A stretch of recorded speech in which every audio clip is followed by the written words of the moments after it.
going to have some people trickle in, and I think they actually have a massive loss for missing out on the first speaker. So to start off our day for the forum, we have the lovely Shwetasree Majumder. So a little about her. She's an alumni from the National Law School of Bangalore, and she's the proud founder of an award-winning firm, the Fidus Law Chambers. She founded that in 2008. And her practice in law spans from litigation, tech, trade secrets, IP, strategy, and the whole lot. So the next time you guys are in court, you know who to call. And what else? There's so much to say about her. She is one of the top 100 lawyers in IP. She's one of the 80 most influential women in IP. So with that being said, Shwetasree, if you can start us off, it'll be great.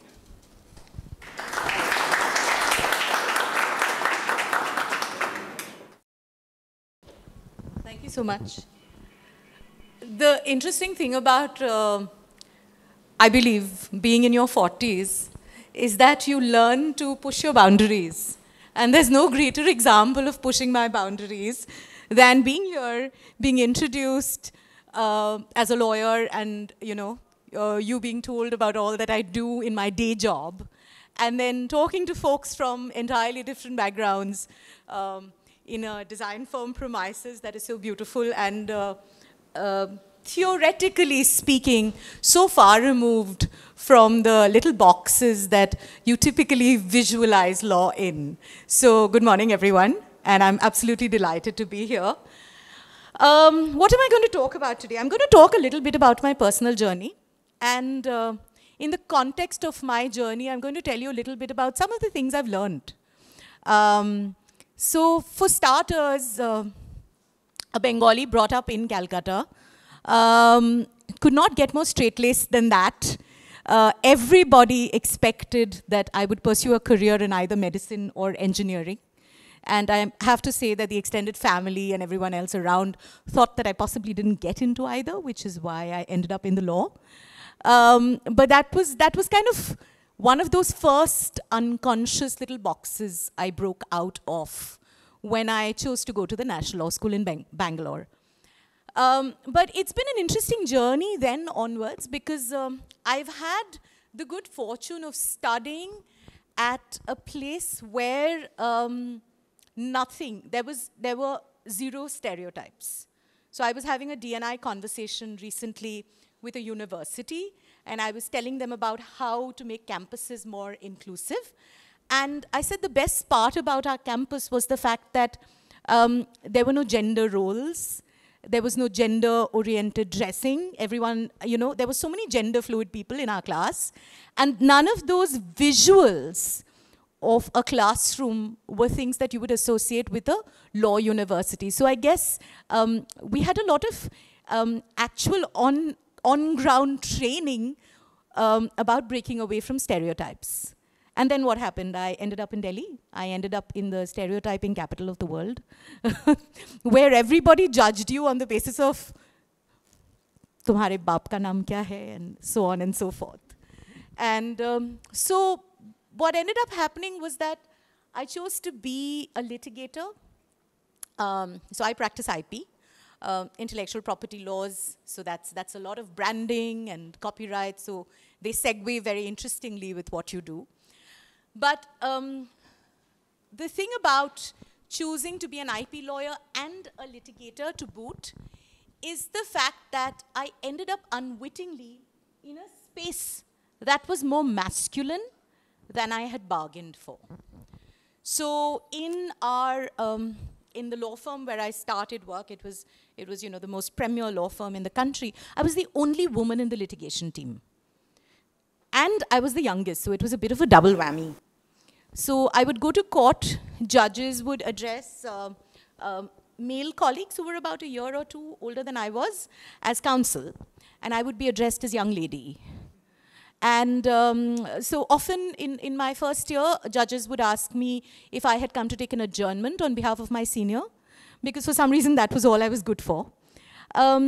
Stereotyping continued in the office because, I still remember smarting from it. It clearly it's lasted this long, where a client once thought that I was my boss's secretary.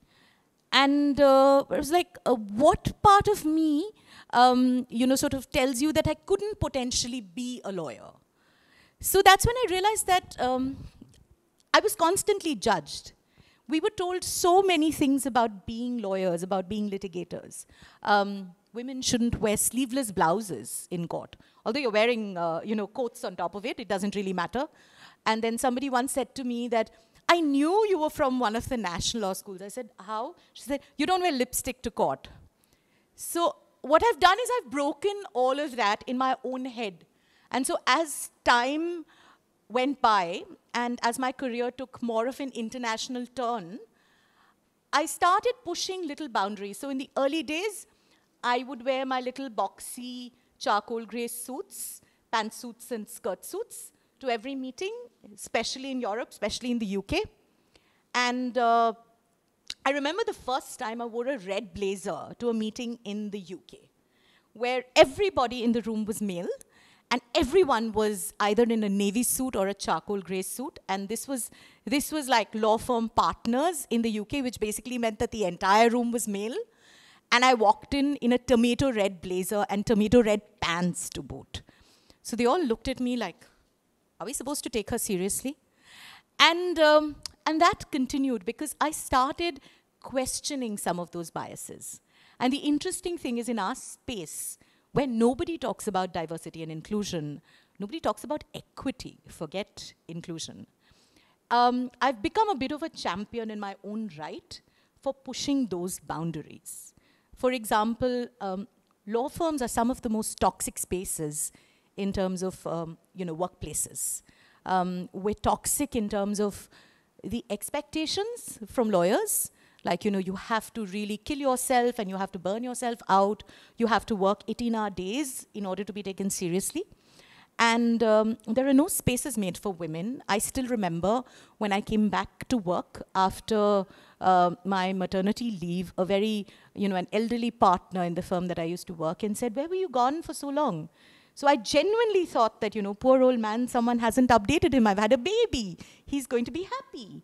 So I said, sir, I was on maternity leave. He said, हाँ, वो तो ठीक है. वो तो statute की बात सुना रहे हो, पर इतने दिन कहाँ थी तुम? So I said, I was on maternity leave. And he said, and our office used to be in Nizamuddin, and so he pointed to the Nizamuddin railway station and said, यहाँ पे तो औरतें 2-3 दिन में काम पे वापस आ जाते हैं. And I said, did I actually hear that? Did someone actually say that to me? And I'm a professional. So the first time it actually hit me that this is deeper than I had accounted for was, and I've had the greatest fortune of having worked, but that's part of a different story. I will tell you a little bit about that as well. But I've worked with Justice J.S. Verma, the late Justice Verma, on the Verma Committee, which was constituted after the Nirbhaya rape. So I've had, that was an incredibly fortunate experience. But Justice Verma, I don't know if you know, was the Chief Justice of India who was responsible for the Vishakha judgment. And he was responsible for paving the foundation, for laying the foundation for a sexual harassment code in the workplace. So he was somebody who said for the first time that if we have international, at that time we didn't have a law, right? The POSH law came only very recently. But he said that if at the end of the day we have international obligations pertaining to women, of course that was tailored for women. If you have international obligations that pertain to ensuring women have a safe and secure place to work, then we have to read those obligations into our law. So even if we don't have a codified law on sexual harassment in the workplace, we ought to ensure that we follow those principles. And so by following those principles, they said that companies could be, prosecuted. So interestingly, it was a case that involved another Gurgaon apparel export company, which started this whole conversation. And there were complaints about sexual harassment, and they said, yeah, what law are you going to prosecute us under? So that was what laid the foundation for a conversation on sexual harassment in the workplace. And the judgment said that if you had more than 10 employees, you should have a self-regulation code, which now has been codified in the posh law. So I went to my boss, all earnest, and said, sir, we definitely have more than 10 employees. We have about 100. So we should have a sexual harassment code in the workplace. So my boss looked at me and said, that kind of stuff doesn't happen here. With an expression of like, shh, don't say it. It's contagious. It'll spread if you say it.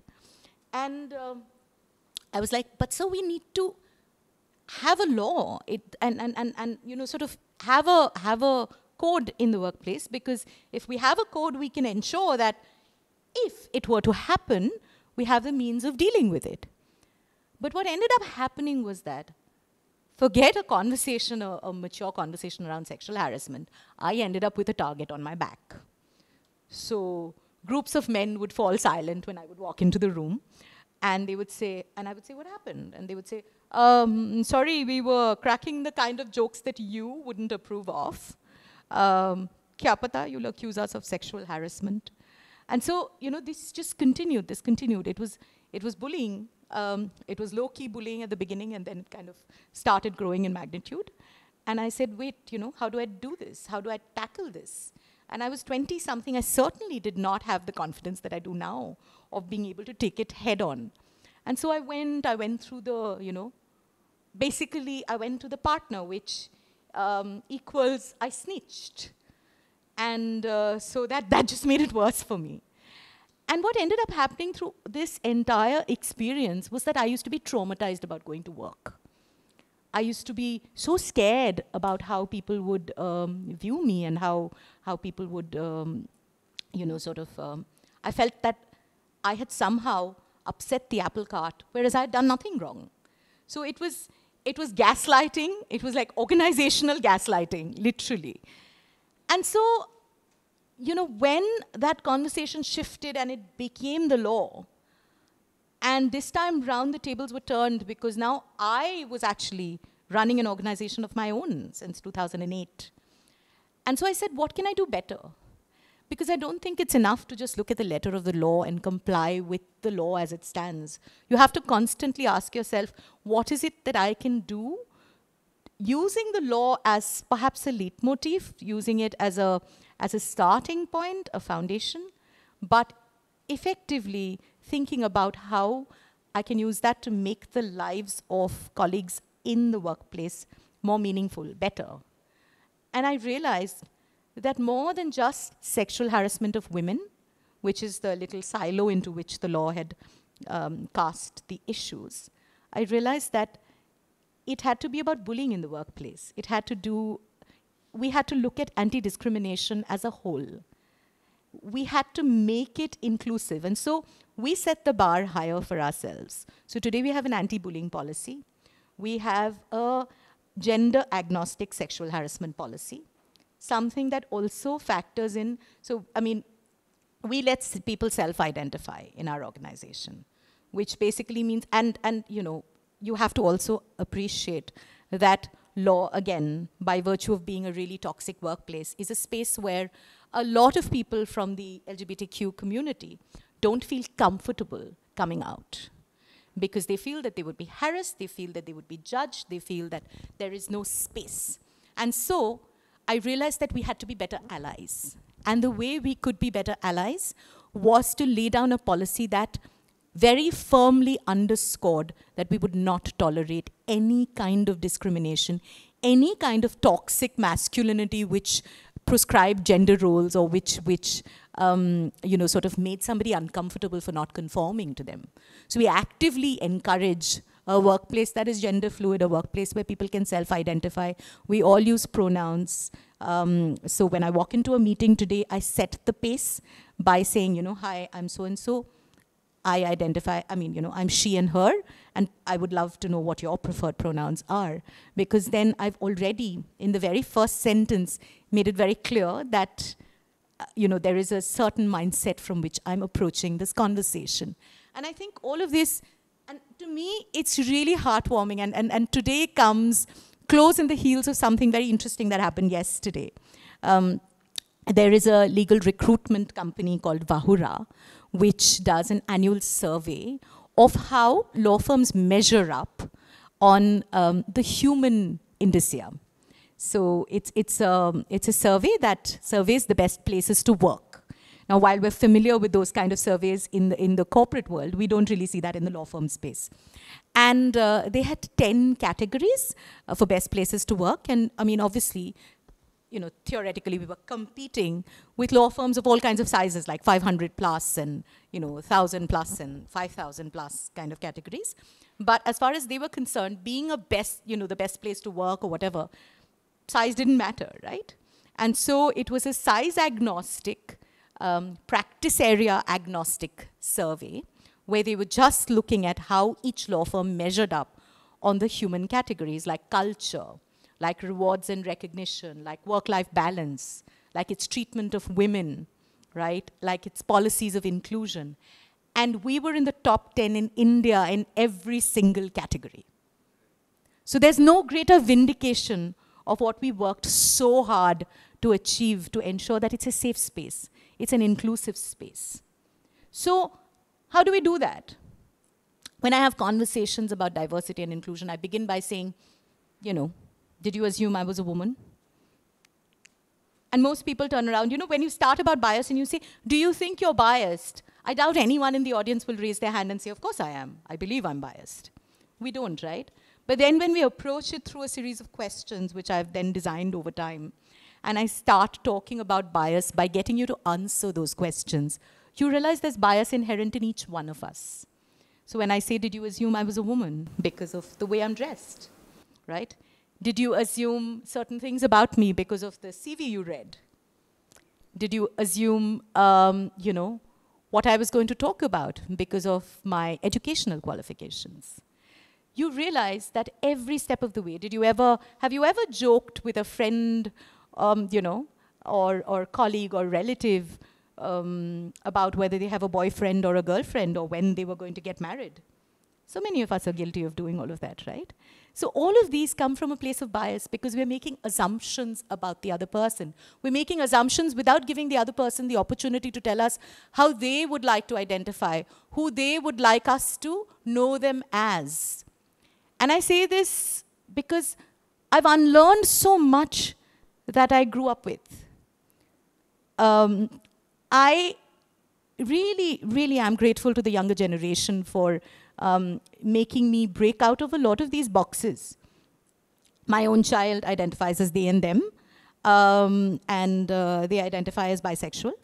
They've helped me change my vocabulary because I think it's so hard. We're all, I mean, I can say I've been raised in a very conservative Catholic school in Calcutta, where you know, if you got your grammar wrong, our elocution teacher would rap us on the knuckles with a little ruler when we were younger.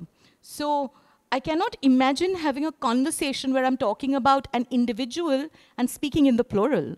So just adapting they and them grammatically was more of a challenge than adapting it mentally, right? But once you do it, it flows easily. And then when you're having a conversation, so the other day, I had a candidate reach out saying that, you know, I've had gender-affirming surgery, and I left Delhi for about 3 years because everyone in Delhi knew my dead self. And I started working in a different city. But it's and you know, I came close to my home state, and this is a very hostile atmosphere in the courts here, and I'm really struggling. And I read about your firm, and your firm stands out like a beacon in this space of being inclusive and welcoming. Do you think there could be a space for me? And I recalled a conversation that I had with a client who heads up in Silicon Valley, who heads up the gender diversity and, you know, I mean, is essentially the diversity and inclusion initiative at Adobe. And what he said to me was, he said, you know, the interesting thing is that we stereotype even the gays. So it's like, oh, I am a senior director in the company and I'm gay, and therefore I'm best qualified to head up the gender diversity initiative within Adobe. He's like, but you know what? I'm a 60-year-old white male American. And that doesn't change the fact that I don't have a sense of what, my Hispanic colleagues feel, or what my black colleagues feel, or what my trans colleagues feel. It's like, so it's very, very important that we don't give people roles basis, again, a stereotype of the interest group they represent. And all we do in our spaces is amplify the voices of those that need to be heard. Because to me, it's a very simple answer. I may have the opportunity to hold a particular space at a given point in time. But what I do with that space and who I yield it to after me is the most important question.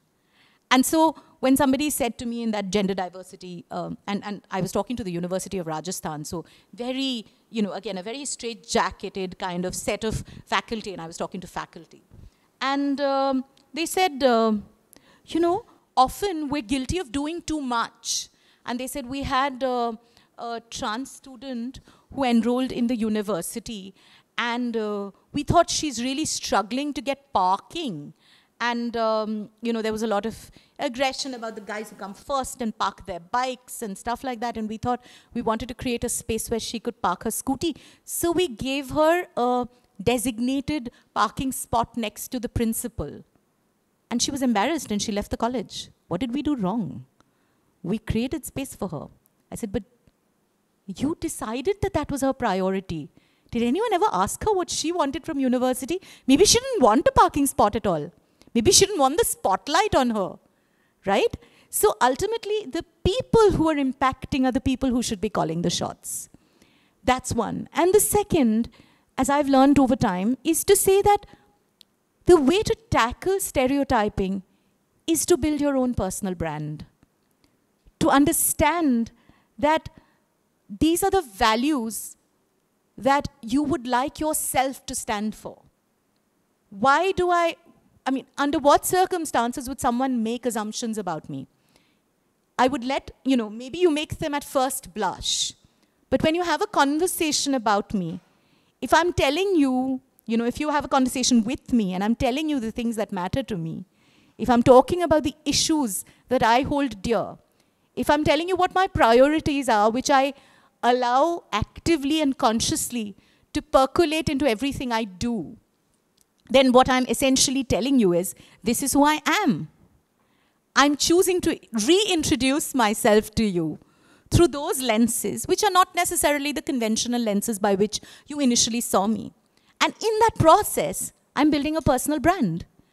And when I'm building that personal brand, I'm letting the values that my brand stands for percolate into every area of my work. When those values percolate, it becomes very easy to make the right choices.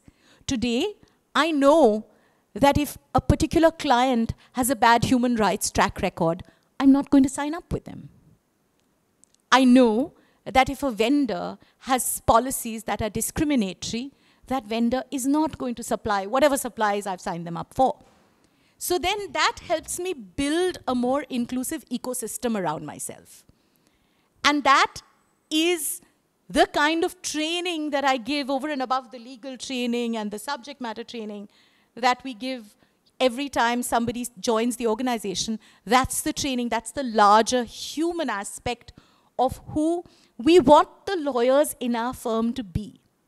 Diverse, bringing in all kinds of different perspectives, eclectic, because that's magical, but at the same time committed to the same values that we hold dear. And when you start putting those values front and center, the whole ecosystem changes. I believe it changes. And I'll give you an example of how I think I brought about some of those changes. Like I said, it's a very, very masculine, toxic space.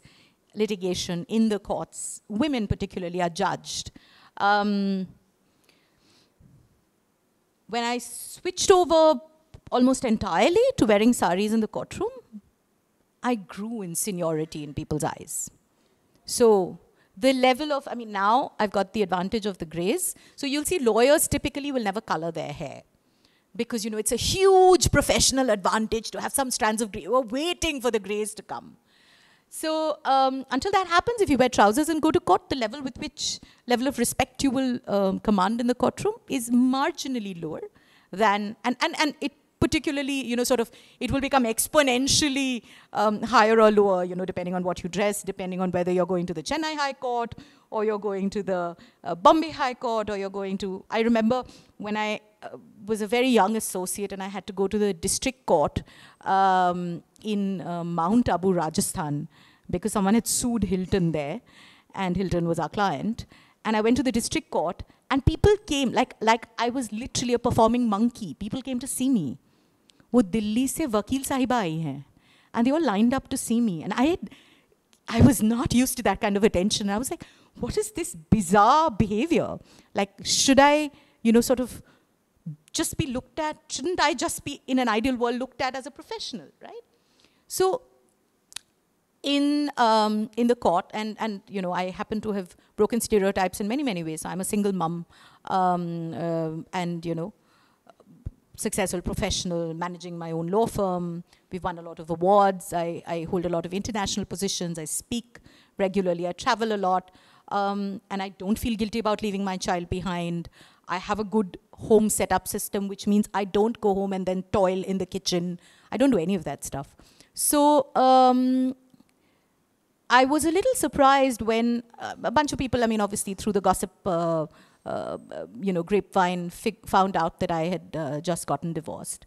And I suddenly started having to deal with all this untoward attention in the courtroom from senior lawyers.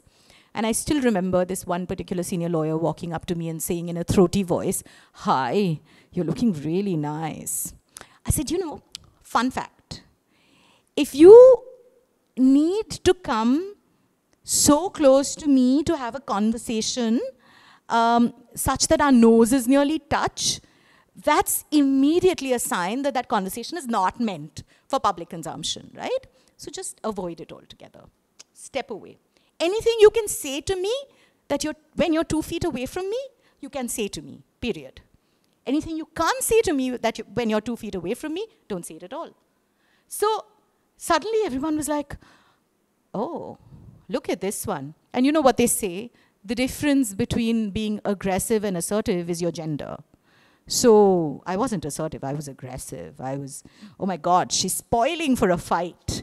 So we had this WhatsApp group of lawyers. And during the pandemic, a lot of people didn't have any work. And so the number of husband and wife jokes that were being sent on that WhatsApp group increased exponentially during the pandemic. So there was a point when I was like, okay, no one's saying anything about it because, you don't want to ruffle feathers. People don't want to ruffle feathers. And I was like, yeah, okay, I'll do it. So I wrote saying, this is a professional WhatsApp group and we really should avoid misogynistic jokes on it. And I'm sure all of you have experienced that from family WhatsApp groups and whatnot. And you know what they say about people who protest, right? That we don't have a sense of humor. But the funny thing is, all the people who share those jokes actually don't laugh at them. They read them and they forward them. So when I said that, a lot of people said, oh, but we should also relax. It's the pandemic and we're all really stressed. And I said, I'm sure there are many, many meaningful ways in which you can find relaxation. But then people some of the older lawyers started trolling me on the group. And so what I thought I would do is I would flip this around. And I sent a message to the president of the group on the WhatsApp group itself. And I said, this is a great flashpoint for us to think about laying down a code of conduct for our association. Because since on the basis of Exhibit A, it's pretty obvious that some people don't understand what is acceptable behavior in a professional setting. Just to ensure that our group is taken seriously, we should have a code of conduct and we can lay down, some behavioral guidelines for public interaction between other professionals. Because let's face it, just because all of us are good professionals doesn't mean that we have the same social skills. And so I sort of put it out there in that form and I said, I'm willing to volunteer to set up a committee and maybe we can invite some volunteers from, people spanning different backgrounds and age groups, so we can constitute this code of conduct. So there was deathly silence because it was like, how does someone in their right mind say, no, we disagree? Because it wasn't about the joke anymore, right? It's about saying we should have a code of conduct. At the face of it, it's a perfectly legitimate suggestion.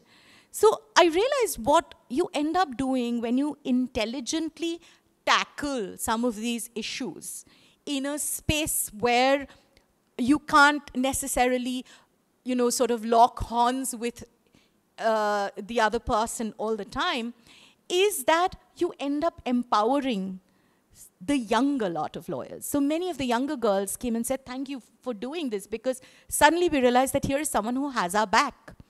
And so you're sometimes sending out that subtle signal. In court, just last week, I was addressing a judge who happens to be female. As far as I'm concerned, judges have no gender, right? So I said, my lord, like I say to the male judges as well. I see, so this elderly lawyer next to me. And that's the thing, right? It doesn't matter that you've spent 20 years in the profession. There's always someone who will interrupt you and tell you how you should do your job. And so he said, ladyship, like I was blind, Ladyship, you mean? I said, Mr. Grover, actually to me, it's the seat. The individual occupying that seat has no gender. And I said that with the mic on. And the judge looked at me and she smiled. And suddenly there was this moment of silence in the courtroom. And I said, yeah, okay, I've now finally reached that point when I think of repartees timely. I didn't in my 20s, right? I know how to give it back now. But those are the subtle shifts. When you start bringing those subtle shifts, the whole conversation changes. Now I'm going to tell you about a little game. There was this, I'm going to tell you to try this game in real life. So everybody must try this game, whether you're a man or a woman in the audience, because it applies equally to both. There was an article in the New Statesman by someone called Charlotte Riley. You should look it up, once you get away from here. And that talked about a game called Patriarchy Chicken. So I'm going to advise all of you to play that game. So what you do in Patriarchy Chicken is basically not yield space. So what I mean is that, have you ever noticed how when you're in an airport, you can always tell the busy corporate types from the fact that they are talking on their cell phones nowadays, these days obviously with earpods on, loudly berating somebody for some project report that wasn't submitted on time, and very busily walking with their little, whatever, overnight cases because they're going on a business trip. So every bit of them, sort of screams business trip. Reminds me of George Clooney in Up in the Air. And, they're walking by busily. And if you so happen to be in their way and you're kind of lost and trying to figure out where you're going to go, they will ram into you because they have the right of way. Queues don't apply to them. They will cut through all queues and they'll pretend they were talking on their phone. They were too busy to notice that this inconsequential thing called a queue got in the way, right? So when that happens, don't yield. Don't move. When you get into a lift, don't go and occupy the corner because some self-important person, man, woman, whoever, got into the lift after you and wants to occupy the center of the lift. Break it up. In court, we see that all the time where senior lawyers, every time, say, a Harish Salve or somebody comes into court, you won't know he's Harish Salve unless he's surrounded by 25 hanger-ons, right? So they're always surrounded by people. And it's sort of that penumbra that adds to the stature and the glamour and the aura of that personality. So every time they go, the penumbra goes with them.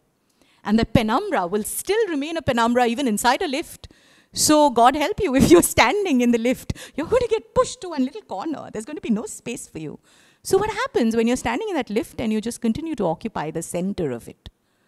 Suddenly, all of these people who are not used to not having their way have to shift and move and turn and create spaces around you.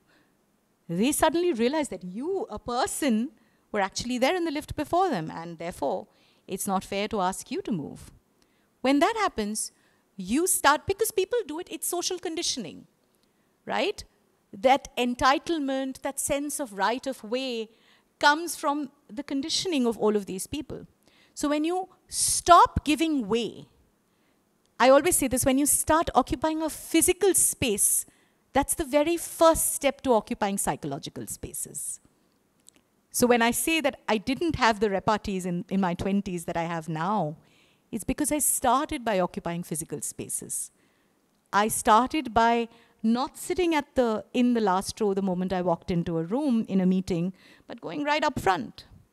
I started by wearing exactly what I pleased. I started by ordering a single malt in the restaurant when all the women around me ordered a glass of wine. So when I started breaking a lot of those physical kind of and visual boundaries, that's when I started occupying psychological spaces. Even now, for example, we work with a lot of VC clients, and the startup space is very toxic. So there are all these little, precocious youngsters who think they're going to become billionaires overnight, and they need no advice whatsoever because they know best, because they have this brilliant startup idea, and that's all that it needs. And you're basically, because you're the lawyer, you're standing between them and the money. So there's a lot of aggression directed at you.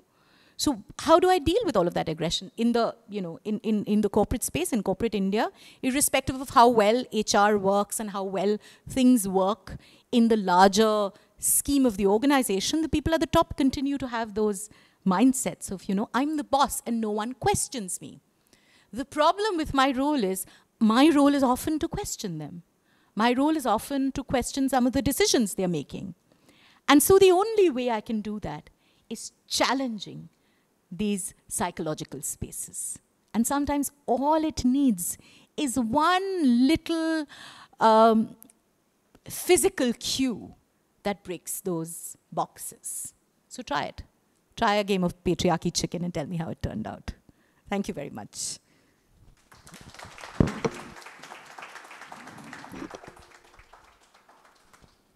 Yeah, I think that was really gripping to hear every story, incident. It felt really cinematic in your tone as well. I think that's the perks of being a lawyer. I think your modulation into reeling somebody in to tell a story, I think it's phenomenal.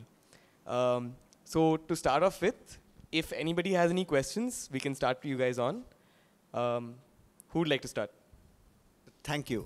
And just to say that this is one of the subjects which is, it always touches me for some reason or the other, in context to inclusivity, diversity, and I'm always struggling with being a guy, and I think there are too many faults by the way I've grown up and blah, blah, blah, right?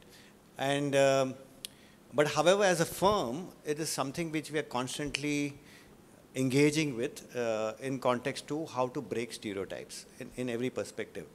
And one of the challenges which I always face is that okay, as me and myself, acknowledgement and then change, and thereby behavior change from my perspective towards my fellow colleagues of all natures, right? But the challenge for me as a designer is always impacting the larger perspectives, right? And thereby scale, and thereby say nationhood, how can we impact nations? So I just wanted you to reflect on that aspect as a lawyer, because I think that's what excites me, the position you are in, and how do you bring about that in context to scale, in context to law, in context to policy, and things like that. Thank you so much.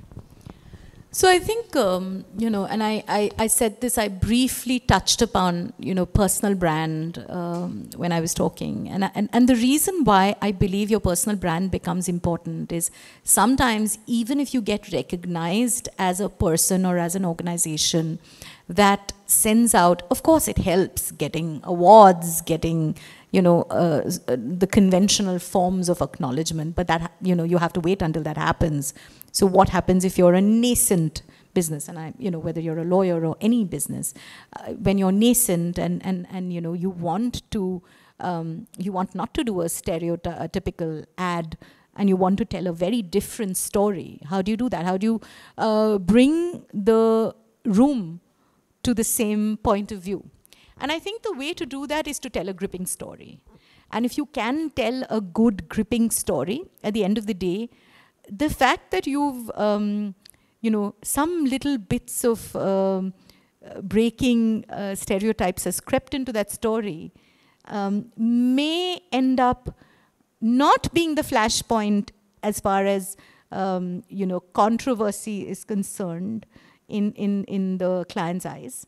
But the very fact that you told a very gripping story that looks commercially saleable may end up being a good way to put that in. I always think, and I keep saying this, that law firms don't talk about diversity and inclusion enough. Simply because there are no stakes, there are no reasons to do that. You walk into a room full of men, they are your clients, they are venture capitalists who are all, well established.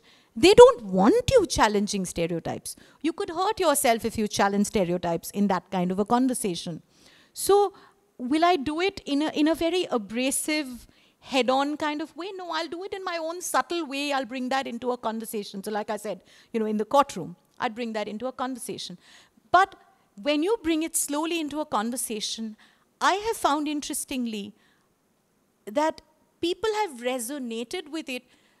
People from unexpected quarters have found resonance. So people who I may have stereotyped in my head as not being rule breakers have thanked me for paving the way for that conversation. Or sometimes when I was least expecting it, once we went for a client pitch, and now we as a firm are about 75% women. So we went for a pitch and it was just automatic that there were a bunch of women in the pitch. And later on when we won the pitch, the client said to us that they were horrified that the two other law firms had no women in the pitch. They said, how tone deaf are you in 2022? That you've brought a bunch of, like a Manel, you've just brought a bunch of men and there is no woman. And so that tells me about the culture of your firm. So I just think that culture is so many unspoken cues that the moment you're doing it consciously, it's more contrived. You need to simply create a safe space.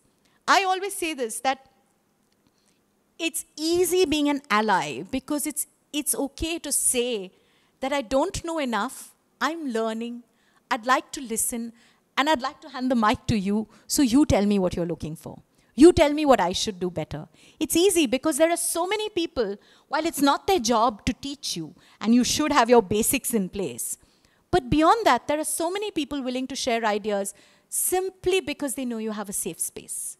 So I think creating a safe space is the bare minimum that we can do to ensure that everyone is able to work to their creative potential. Because, if I have a safe space, ergo, I have a happy space. If I have a happy space, I'm working at my creative best. Sometimes it's as simple as that. I don't know if that answers your question, but that's how I view this.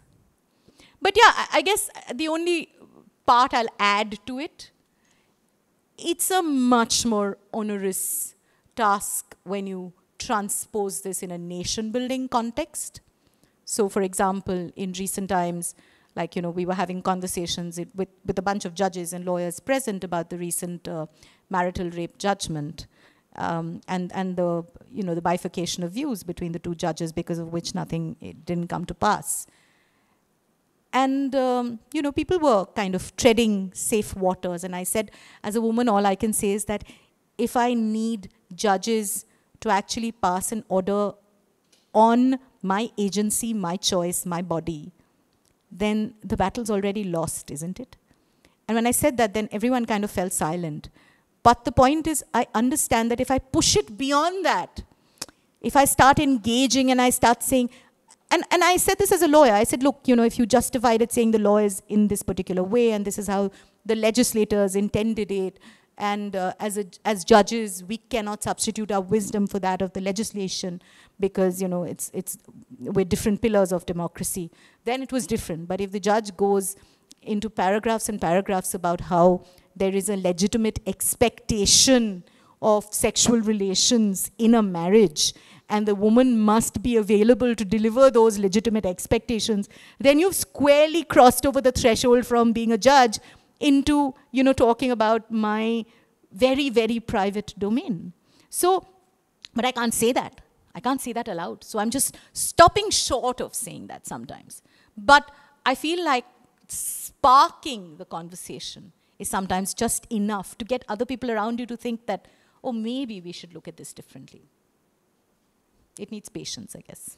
I have two questions, but I'm happy to defer the second one. The first one is the physical space of a courtroom or a negotiation room or any space where you're actually doing your professional work. Do you question that? Do you think that actually impacts the challenge of being diverse, asserting your identity, or even just expressing who you are? Is it time to change that physical space? And if so, how would you envision doing that?